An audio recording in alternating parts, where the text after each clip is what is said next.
Bom, vamos então revisar os conceitos que a gente viu sobre dióptro plano. Então, primeiro lembrando o que é um dióptro plano.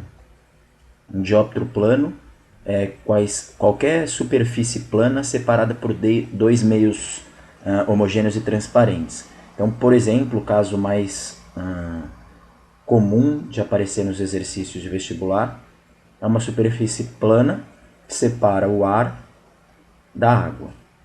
Então, o dióptro plano, só retomando, é quaisquer dois meios transparentes separados por uma superfície plana. E não importa a inclinação da superfície. Pode ser, por exemplo, uma piscina que tem a superfície horizontal plana e aqui em cima o ar, ou ainda poderia muito bem ser uma superfície vertical, por exemplo, o vidro de um aquário ou o vidro de uma janela. Aqui é vidro, aqui assim é vidro e aqui é ar. Também é um dióptro plano, ar, vidro. E depois outro dióptro plano, vidro, ar. Eu coloquei aqui ar, água na horizontal, que é facilmente associada a exemplos que a gente conhece. Por exemplo, essa água aqui pode ser a água de um lago, pode ser a água de uma piscina, e assim por diante. E em cima da água, ar. Esse é o dióptro plano mais comum.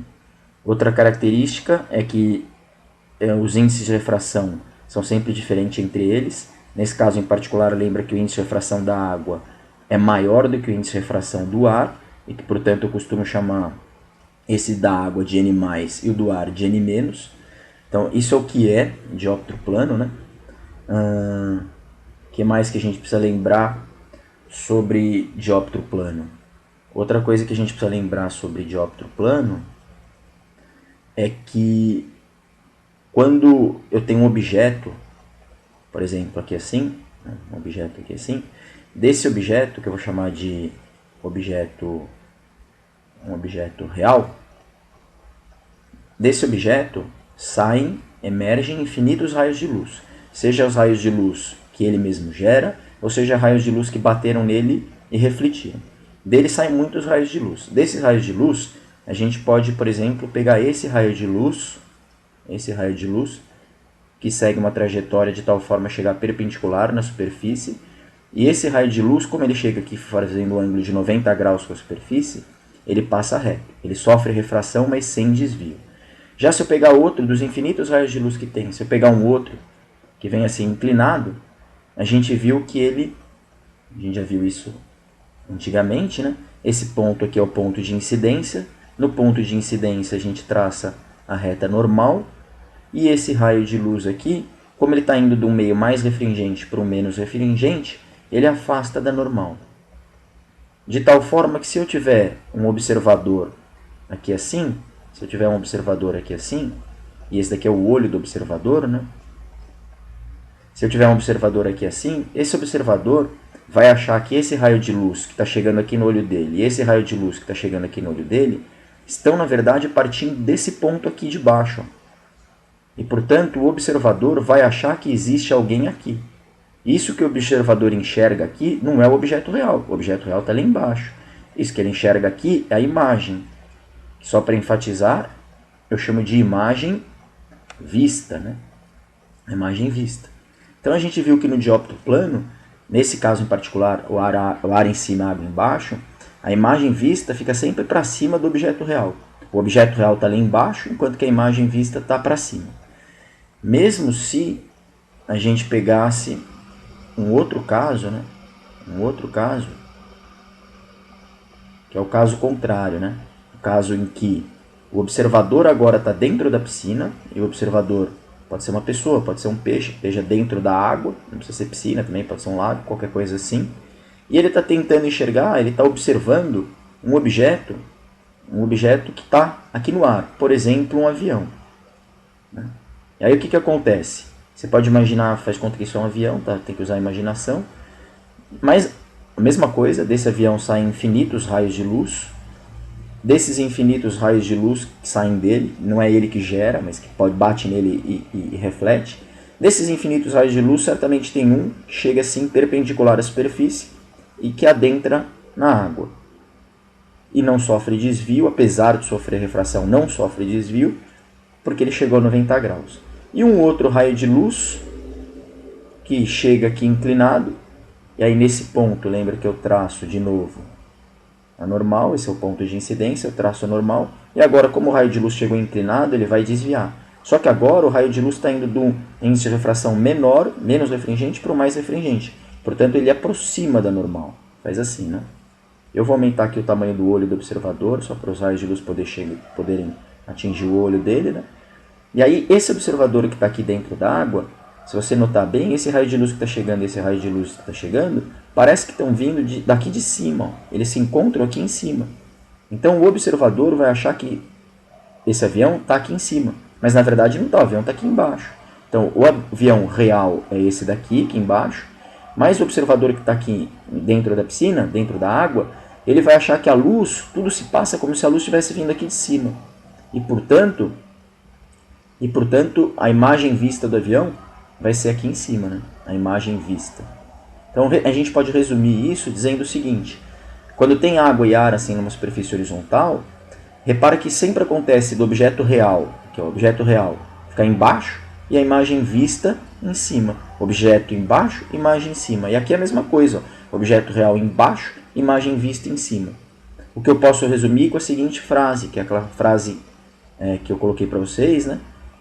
Que nesse caso particular, água, ar, superfície horizontal, né, um dióptro plano desse tipo, a imagem vista, eu vou abreviar, escrever, né? A imagem vista, essa imagem que é vista, óbvio, né, mas é só para enfatizar, a imagem vista está sempre acima, a imagem vista está sempre acima do objeto real. Né? Agora eu vou abreviar aqui um pouquinho, só para caber, não ficar muito apertado. Outra coisa que a gente viu sobre o dióptro plano é que o principal fenômeno, né? Tem muito exercício que costuma perguntar isso, e você tem que saber entender isso direitinho, né? O principal fenômeno que muda a posição da imagem, né? Se você notar aqui, por exemplo, se esse objeto aqui for um peixe, se ele for um peixe, por que o peixe real está aqui, mas o peixe parece ser visto aqui em cima? Por que isso? Se você notar, isso acontece por causa desse raio de luz. Olha o que aconteceu com o raio de luz. O raio de luz, ao sair aqui do peixe e chegar inclinado na superfície, ele desviou. Ele desviou de tal forma que, para esse observador aqui, parecia que o raio de luz estava vindo daqui. Ó. Então, o que fez parecer que o peixe está aqui, ao invés de onde ele está de verdade? O desvio do raio de luz.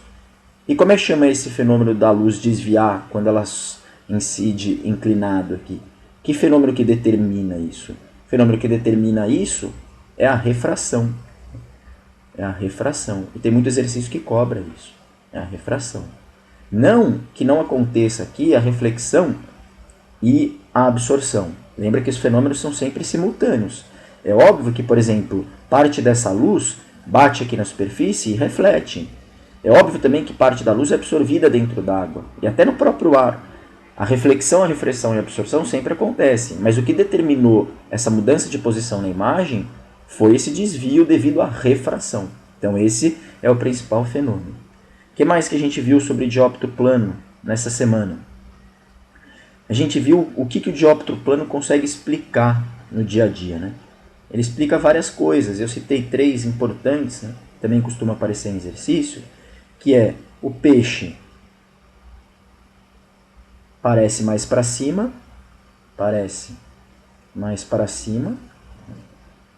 Expliquei, e já vou retomar cada uma delas, né? Expliquei que as piscinas parecem mais rasas.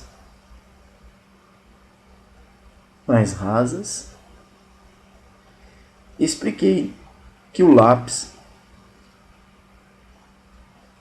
aqui a letra, né, parece entortar. Eu vou retomar cada uma delas e explicar melhor aí para quem esqueceu. Então, o que eu quero dizer com o peixe parece mais para cima? Né? É justamente isso que a gente viu aqui. Né? Se eu pegar esse primeiro exemplo que eu dei, o peixe real está aqui. Ó. Esse é o peixe real. Esse é o peixe real que eu estou pintando aqui. Esse é o peixe real. Quando o raio de luz sai da água, ele sai e desvia, e se tiver, isso daqui é o olho de uma pessoa. O olho dessa pessoa vai achar que o peixe está aqui. Mas o peixe não está aqui. O peixe está mais para baixo. O que a pessoa vê o peixe aqui em cima. Mas o peixe não está aqui em cima, o peixe está embaixo. Isso é muito curioso, porque então aquele peixe que você está vendo quando você olha dentro de um lago, dentro de um aquário, se você olha por cima, aquele peixe que você está vendo não está na posição que você está enxergando ele. O peixe real está um pouquinho mais para baixo. E o peixe visto por você está um pouquinho mais para cima. E isso é muito legal e traz bastante exercício vestibular, porque aqui no Brasil ainda hoje é típico índio caçar peixe com aquelas lanças, né? E o índio sabe esse fenômeno da refração por experiência, né? O índio sabe, ele está lá em cima de um barco, ou seja lá de onde for, ele não está flutuando na água, né? Mas ele está lá com a sua lança, e o índio, ele vê o peixe aqui, ó, nessa posição. Esse é o peixe visto.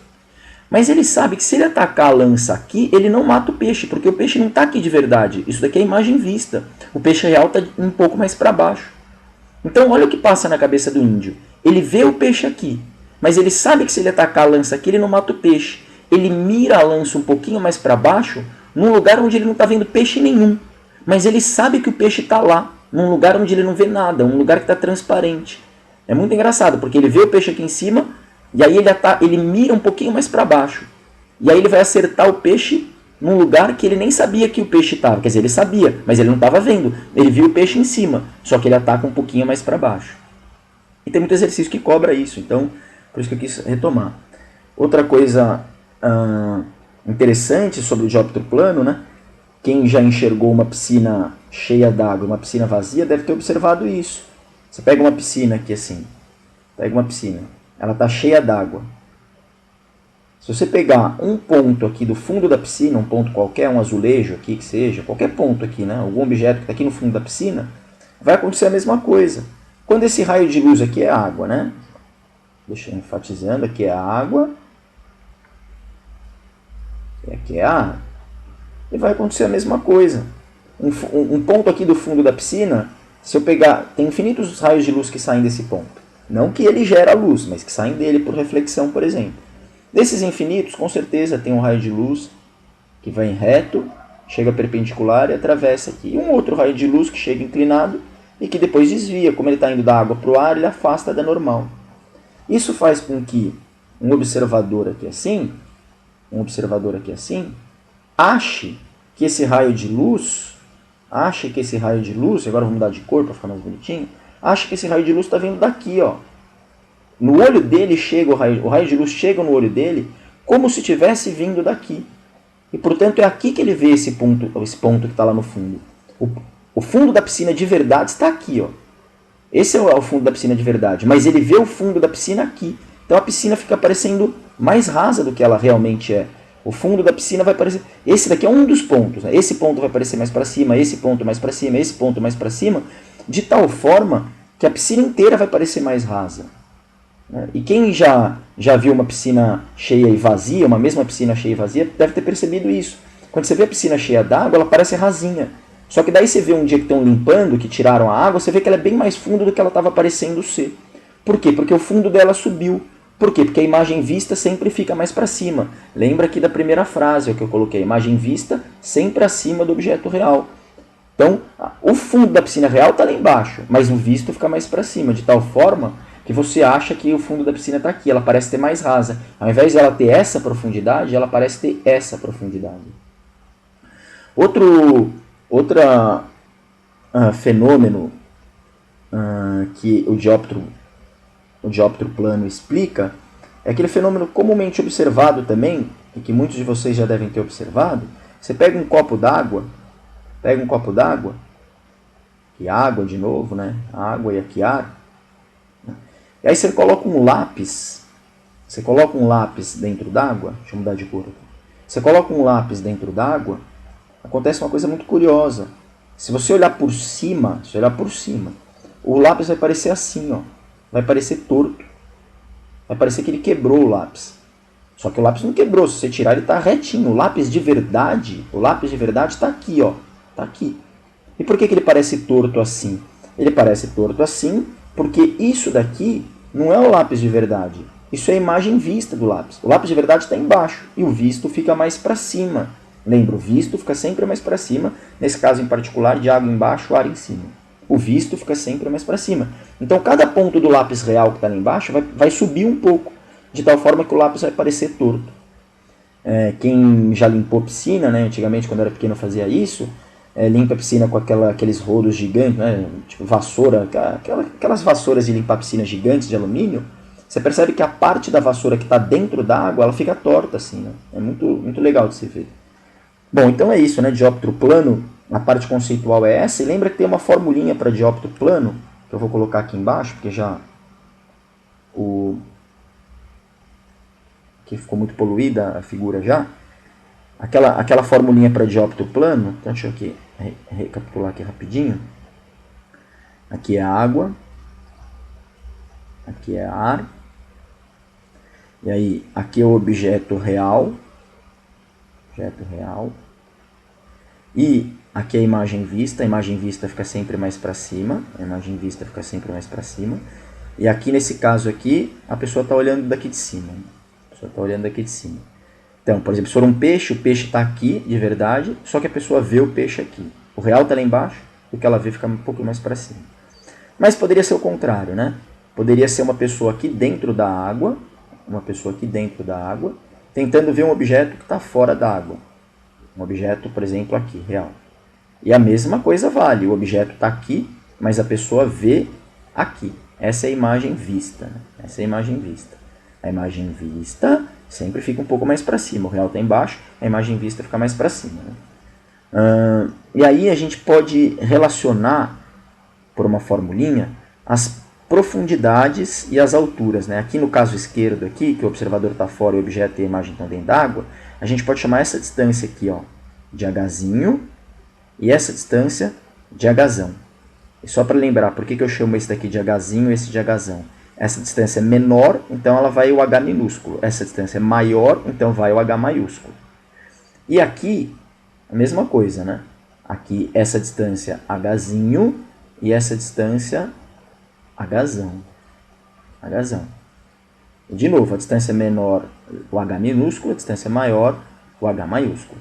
E a gente viu que essas alturas aqui, essas profundidades aqui, e o índice de refração da água e o índice de refração do ar se relacionam por uma formulinha muito simples, que diz que o índice de refração menor dividido pelo índice de refração maior é igual a altura menor dividido pela altura maior. Essa é a formulinha para dióptro plano, mas é óbvio que tem várias considerações a respeito dessa formulinha que eu preciso lembrar a vocês. Mas aqui, por exemplo, como é que eu aplicaria essa formulinha nesse caso aqui, por exemplo? Quem é o N-? O N- é o do ar. Lembra que o índice de refração do ar é o menor que tem, o do ar e do vácuo. E quem é N+? N+ é o índice de refração da água. Lembra que o índice de refração do ar você precisa saber decor, que vale 1. Mas o índice de refração da água você não precisa lembrar que vale 4/3. O exercício te informa. Então o índice de refração menor é o do ar, nesse caso, e o índice de refração maior é o da água. Quem é esse Hzinho aqui? O Hzinho é a distância da superfície até a menor distância, né? Por isso H minúsculo, e o Hzão é a maior da distância. E essa fórmula ela serve tanto para cá quanto para essa outra situação aqui, tanto faz. Aqui o Hzinho é a menor distância, o Hzão é a maior distância. É uma fórmula só que serve para os dois casos. É óbvio que essa fórmula tem vários detalhes que precisa falar sobre ela. Primeiro, o cuidado com o seguinte, esse Hzinho e esse Hzão, seja nessa situação aqui, seja nessa situação, eles são sempre medidos a partir da superfície. Ó. Da superfície até aqui, Hzinho, da superfície até lá grandão, Hzão. Da superfície até pertinho, Hzinho, da superfície até longeão, Hzão. Mas é sempre medido a partir da superfície. Por que eu estou dizendo isso? Porque tem exercício que vai perguntar para você quanto que vale essa distância. Ó. E essa distância, se chamada de x, ela não aparece na fórmula. Na fórmula aparecem as verdes aqui, ó, essa e essa. Essa x aqui não. Se o exercício perguntar essa, o que você vai ter que descobrir? Você vai ter que descobrir uma dessas duas, uma ele vai dar. Por exemplo, ele dá o Hzão, aí você descobre o Hzinho. Ora, se ele deu o Hzão e você calculou o Hzinho, por que o Hzinho? Porque o Hzinho dá para calcular pela fórmula. Ó. O Hzinho está na fórmula aqui. Então, ele deu Hzão, aí você calcula o Hzinho, ora, se você tiver o Hzão e o Hzinho, é só fazer Hzão menos Hzinho, você descobre o X. Mas o que eu quero dizer é o seguinte, o X não sai diretamente da fórmula. Você vai primeiro ter que descobrir o Hzinho, se ele der o Hzão, ou o Hzão, se ele der o Hzinho. Aí, em posse do Hzão e do Hzinho, é só fazer um menos outro, você descobre o X. A mesma coisa aqui, né? Se eu quiser descobrir essa distância, ela não aparece na fórmula. Você vai ter que primeiro descobrir o Hzão e Hzinho, para depois descobrir o X. Próxima consideração a se fazer a respeito dessa formulinha. Essa formulinha ela não vale sempre. Na verdade, é uma fórmula que ela é a união da lei de Snell mais da definição de seno, cateto oposto sobre hipotenusa, mais a definição de tangente, que é cateto oposto sobre cateto adjacente, e tudo isso aplicado para ângulos tetas bem pequenos. Bem pequenos. E quando os ângulos são pequenos, os matemáticos já provaram, isso não é muito difícil, você pegar sua calculadora científica, você pode ver isso. Quando os ângulos são pequenos, o seno de θ é aproximadamente igual a tangente de θ, que é aproximadamente igual ao próprio θ. Aproximadamente. Isso se o θ estiver em radianos. E se você pegar ângulos pequenos, de abertura pequeno, e aplicar a lei de Snell e mais essas duas definições, você chega nessa fórmula aqui. Eu não vou provar a fórmula agora, porque eu acho que não é o caso, mas é uma prova de fato muito simples de se fazer. Mas ela tem que tomar um cuidado, isso quer dizer que essa fórmula não vale sempre, só vale quando esses ângulos são pequenos, quando o seno é igual a tangente, que é igual ao próprio ângulo. Na prática, quando que os ângulos são pequenos? Os ângulos são pequenos na prática, assim, ó, numa situação assim, por exemplo. Para fazer um caso só, para ilustrar, os ângulos são pequenos, assim, você tem aqui água, né, que é meu N+, aqui ar, que é meu N-, e aí eu tenho um objeto aqui assim, e aí, lembra, sai luz desse objeto, vai chegar no olho de uma pessoa, e o ângulo, aquele ângulo lá, é o ângulo que você usa na lei de Snell, que são esses ângulos aqui, ó. Deixa eu fazer outra cor, tá bonitinho. São esses ângulos aqui, ó, esse e esse. Esses ângulos têm que ser pequenos. E esses ângulos serem pequenos, significa que a pessoa que está olhando esse objeto e a imagem que vai parecer estar aqui, ó, essa pessoa ela tem que estar praticamente em cima do objeto e da imagem. Essa pessoa não pode estar aqui, por exemplo, aqui assim, ó. Porque se ela estiver aqui, o raio de luz que vai chegar no olho de uma pessoa... Desculpa, pessoal. O raio de luz que vai chegar no olho de uma pessoa que está aqui é um raio de luz assim, ó. Um raio de luz assim. E aí o ângulo, esse ângulo aqui, ó, não vai mais ser pequeno. Para o ângulo ser pequeno, para esse ângulo θ aqui ser pequeno, a pessoa tem que estar praticamente em cima do objeto da imagem, não lá longe. Então essa fórmula aqui, que eu coloquei aqui, essa fórmula aqui, ela só vale para esse caso aqui, para esse observador aqui, ó, e não para esse não pode. Só para um observador que está ou bem em cima do objeto, ou um pouquinho para o lado, um pouquinho para o outro. Se o observador estiver muito afastado, de tal forma que esse ângulo aqui seja muito grande, aí não vale mais aquela fórmula, e aí se você tiver que resolver um exercício assim, você vai ter que aplicar a lei de Snell de fato. Lembra, o índice de refração da água vezes o seno desse ângulo é igual ao índice de refração do ar vezes o seno desse ângulo, aí descobre lá o que o exercício pedir. Como é que aparece essa condição na hora dos exercícios?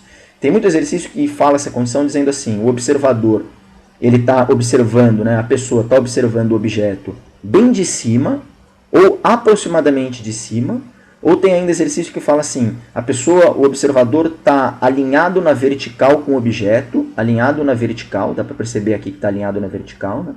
Ou ainda tem exercício que fala que o observador está de tal maneira observando o objeto que ele fica numa reta perpendicular à superfície. Tudo isso são maneiras de dizer que vale aquela fórmula lá que eu coloquei, N- sobre N+, é igual a Hzinho sobre Hzão. Então, retomando, quando que vale essa fórmula? Vale quando os observadores estão por aqui, assim, perto do objeto e da imagem, alinhados com o objeto e com a imagem. E não vale, nesse caso, longe. E como é que aparece essa condição de validade nos exercícios? Os exercícios vão dizer o observador está bem em cima, ou ele está alinhado na vertical, ele está numa linha perpendicular à superfície, ou ainda tem exercício que vai dizer esse θ é pequeno, ou ainda tem exercício que vai dizer o seno de θ é aproximadamente igual a tangente de θ, que é aproximadamente θ. Ora, se isso for verdade, então é porque o ângulo é pequeno e é porque o observador está aproximadamente na vertical. É isso que eu tinha para retomar com vocês sobre dióptro plano, e a seguir eu vou fazer alguns exercícios para que vocês estudem para a prova da semana que vem. Um abraço.